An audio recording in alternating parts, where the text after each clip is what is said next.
electric vehicles tread as lightly as the grid they plug into.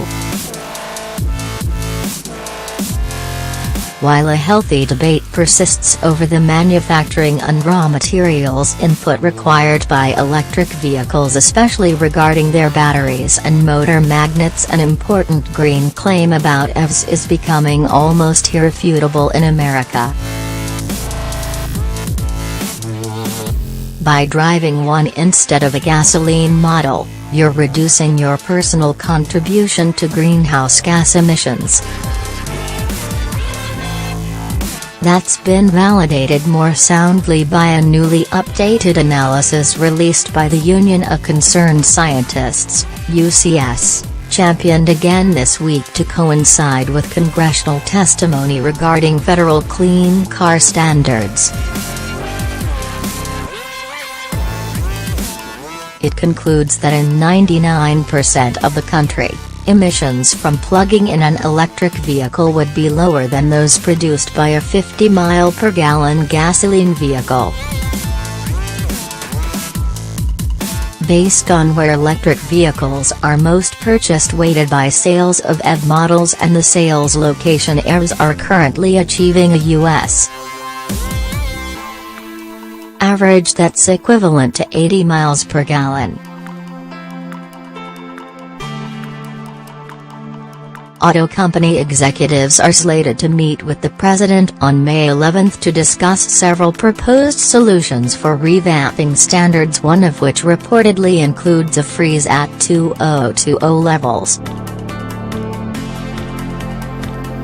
Leading up to this, both General Motors and Ford have spoken out in favor of continuing to raise federal fuel economy requirements from 2022 to 2025, an idea that was lobbied against by industry groups to which they belong.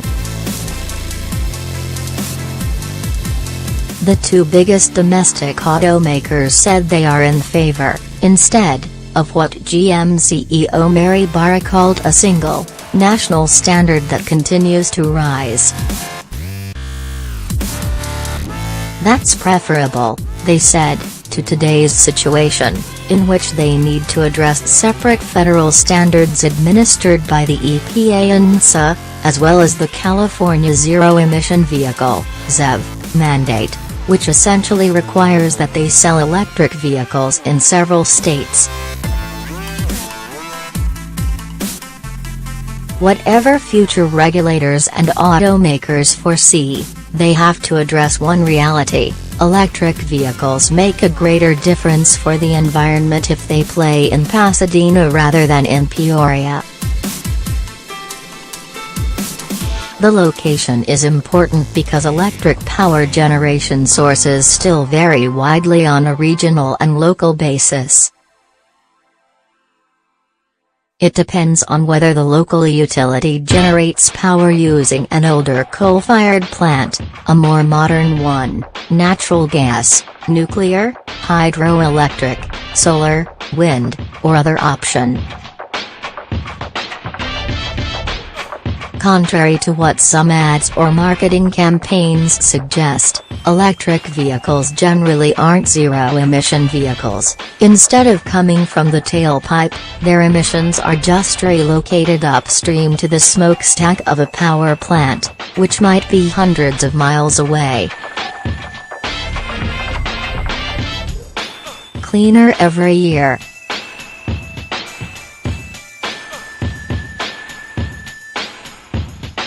Simultaneously, there's another major argument for those concerned about air pollution when going electric: emissions from a new electric vehicle are likely to decline as the years and miles pass. Credit the rapid pace of improvement of utilities in greening their power generation mix, as they become cleaner, so, by extension, does every EV. And it's happening quickly as utilities are switching away from coal and toward more renewables. In 10 years, the proportion of power generated from coal in America has fallen from almost half to around 30%, while solar and wind together now generate 1/10 of the nation's electricity. The Union of Concerned Scientists updated its map of the emissions impact of EVs to represent this rapid improvement and calculated, by region, the fuel efficiency that a gasoline vehicle would need to have to be cleaner than a fully electric one. From 2009 to 2016, when the UCS had the last complete data set, most regions made significant gains. In California, for instance, where so many EVs are driven, the gasoline MPG equivalent for EVs rose from 78 miles per gallon to 109 miles per gallon.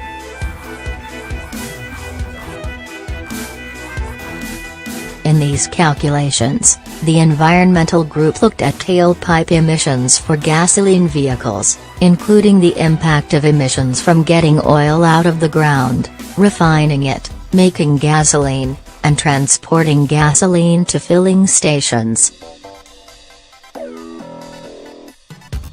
On the electric vehicle side, they included emissions from the production of fuels, plus power plant emissions data from the EPA. Nationally, weighted by where people have already purchased electric vehicles, UCS says that EVs already beat any gasoline-only vehicle, with an 80 mile per gallon equivalent. It has an EV emissions tool to help estimate a particular fully electric model's emissions specific to your area. A little hazier on smog for now.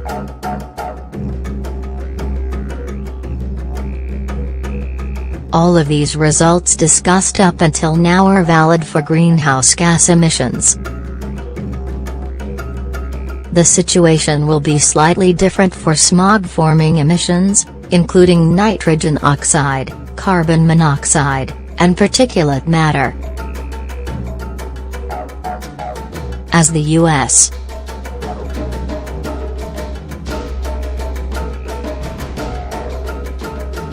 Energy Information Administration (IA) points out, sulfur dioxide (SO2) emissions from coal-powered power plants have been falling for the past decade relative to the power they generate.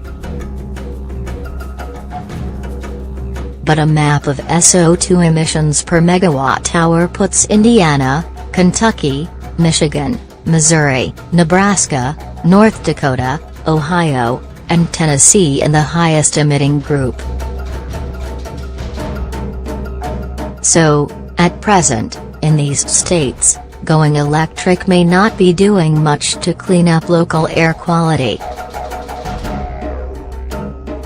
As a working paper, non-peer-reviewed, from the National Bureau of Economic Research concludes, on average, electric vehicles tend to reduce CO2 emissions but increase local pollution such as SO2 and PM2.5, fine particles. However, there is considerable variation around these averages, such that in some places electric vehicles have significant positive effects and in other places significant negative effects. Manufacturing impact is one other common concern about EVs. In terms of the manufacturing process itself, according to UCS, a long-range, 265-mile electric vehicle, think Tesla Model S, increases manufacturing emissions by 68% over a comparable gasoline model. But, and this is a big but, the energy put into manufacturing an electric vehicle is small compared to the energy it saves over its lifetime, claims the UCS, and the excess emissions from manufacturing is offset in 6 to 16 months of operation.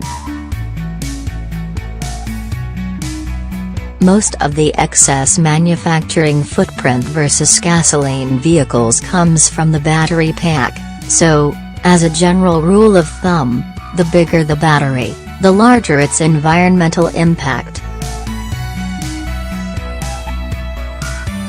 That's one solid argument for shorter-range EVs, such as the 2018 Honda Clarity Electric, with its small 25.5 kWh battery pack and bargain $199 per month lease price in California and Oregon. That is, if its meager 89-mile driving range can support your commute. For EV development, automakers haven't yet agreed on the basics.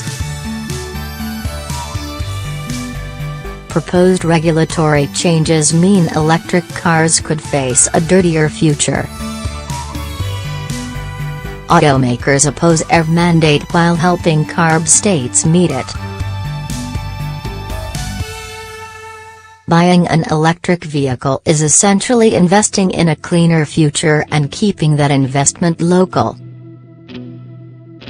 By plugging their cars into the grid routinely, owners create a predictable daily demand that public utilities will use in determining their future, cleaner, investments and will further strengthen the green argument in favor of EVs.